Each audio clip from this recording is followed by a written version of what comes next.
energy stored in a capacitor. Chapter number 2, electrostatic potential and capacitance. सबसे पहले definition, what is the energy stored in a capacitor? So this is equal to amount of work done in charging the capacitor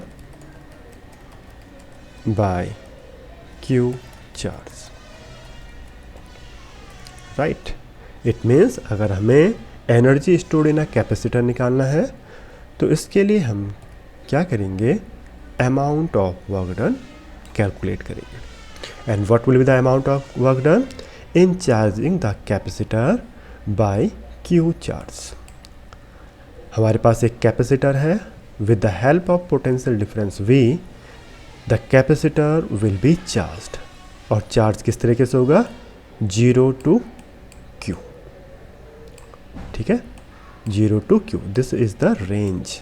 0 से यानी कि capacitor empty है और उसको हम Q charge से चार्ज कर देंगे using the potential difference V. How to find out, हमारा जो बेस फॉर्मूला है उसी की हेल्प लेंगे. कैपेसिटेंस का जो फॉर्मूला होता है that is C equals to Q by C equals to Q by V. ये हमारा बेस फॉर्मूला रहेगा. With the help of this formula we will find the energy stored in a capacitor. तो देखिए हमारा काम है अमाउंट ऑफ वर्क डन निकालना. तो इसके लिए हम सबसे पहले क्या करेंगे, एक small amount of work done करते हैं. Small amount of work done means सबसे पहले हम चेक करते हैं कि अगर कैपेसिटर को सिर्फ dq चार्ज दिया जाए तो what will be the amount of work done. तो क्योंकि हमने small amount of charge capacitor को दिया है तो काम भी होगा इसके रिस्पेक्ट में dw, small amount of work done. तो first of all we will find the small amount of work done. Small amount of work done, जिसको हम क्या नाम देंगे, dw. In charging the capacitor by small charge that is d. तो first of all we will find the small amount of work done. कैसे पता लगाएंगे, इसके लिए हमें वर्क डन और चार्ज में रिलेशन मालूम होना चाहिए. What is the relation between charge and work done.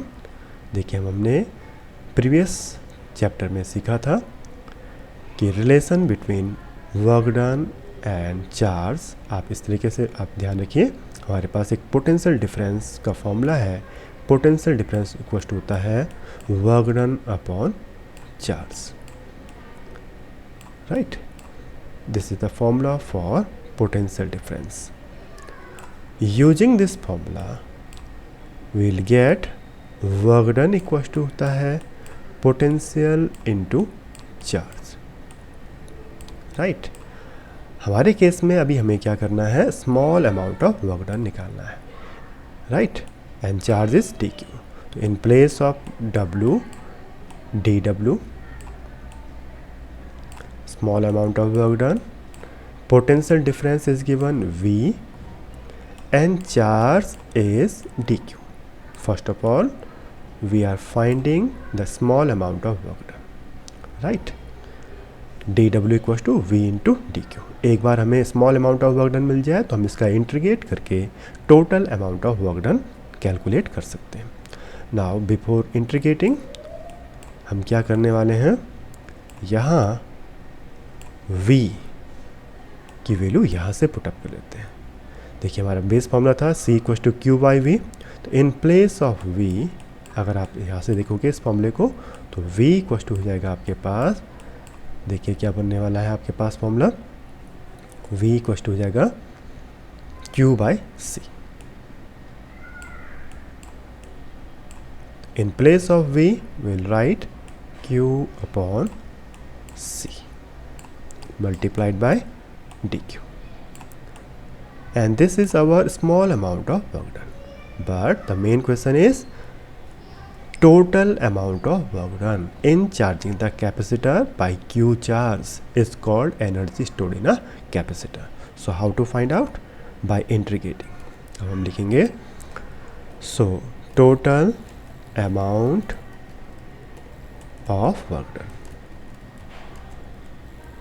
Total amount of work done is W equals to integration of small amount of work done with proper limit.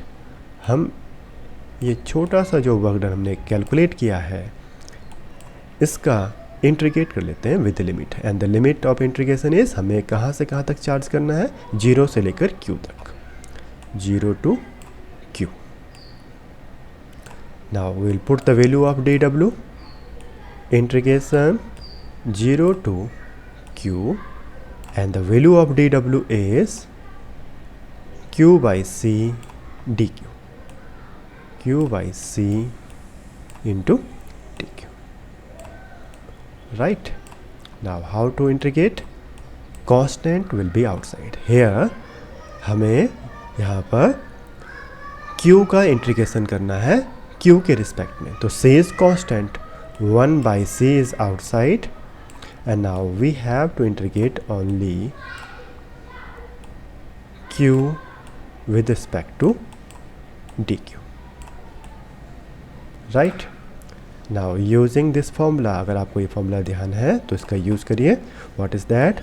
Integration of x raised to power n with respect to x, and the formula is x raised to power n plus 1 upon n plus 1. याद करिए इस फॉर्मूले को, आपने 11th class में इसे पढ़ा है और बार बार इस फॉर्मूले का यूज़ होता रहेगा, तो आप इसे याद रखिए. सो यूजिंग दिस फॉर्मूला, यहाँ पर q रेज़ टू पावर 1 है, q के रिस्पेक्ट में हमें इंटीग्रेट करना है. The answer is 1 upon c and power plus 1 upon power plus 1. q raise to power 1 plus 1 is 2 by 1 plus 1 is 2. तो q square by 2, and the limit is 0 to Q, 0 to Q. Clear? After integrating you will get these values. And now putting the values of limitation. जो limit इसके अंदर है उसको रखते हैं 1 upon C. First of all upper limit, in place of Q you have to write Q square by 2, and minus lower limit, in place of Q you have to put 0. So answer is 0. So what will be the answer? W equals to, what is that? Half Q square by C. You can also write this formula like this: half Q square by C. And this is nothing but the energy stored in a capacitor. यही हमारे पास desired formula है energy stored in a capacitor का. ठीक है. Now this formula can be change into another form also. देखिए हमारे इस फॉर्मूले में चार्ज और कैपेसिटेंस है. एनर्जी स्टोर्ड का फॉर्मूला हमारे पास है half Q square by C. But using this base formula you can also change the formula energy stored in a capacitor. How? देखिए हमारे पास है half Q square by C. तो in place of Q, देखिए यहाँ से आपको formula change मिल जाएगा. Q की जगह आपके पास CV आप पुटअप कर सकते हो, बिकॉज आप इस फॉर्मूले को अगर ध्यान से देखेंगे तो आपको मिलेगा that is Q equals to CV. So in place of Q you can also write CV. This is Q square, that means C square V square by C. देखिए ध्यान से, हमने Q स्क्वायर की जगह C स्क्वायर V स्क्वायर का है. तो देखिए अगर एक पावर आप देखेंगे कम हो जाएगी तो आपके पास फॉर्मूला बनेगा. What is that? Half CV square. It means another formula of energy stored in a capacitor is half CV square in terms of capacitance and potential difference. This formula in terms of charge and capacitance. Clear? One more formula can be derived. एक और formula derive किया जा सकता है. What is that? अगर आप capacitance को ही हटा दें using this formula, capacitance is Q by V. Let us see what will be the formula. 1 by 2 in place of C you have to write Q by V. Q by V. ठीक है? In place of C you have to write Q by V and then V square. And the answer is, now check it, half QV.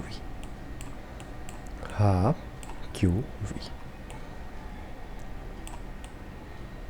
This is the formula of energy stored in a capacitor in terms of charge and potential. So there are three formulas. One is half Q square by C. Second one is half CV square. And third one is half QV.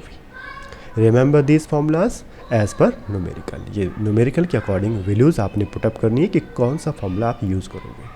Q square by C, half CV square or half QV. So what we have learnt? We have learnt that energy stored in a capacitor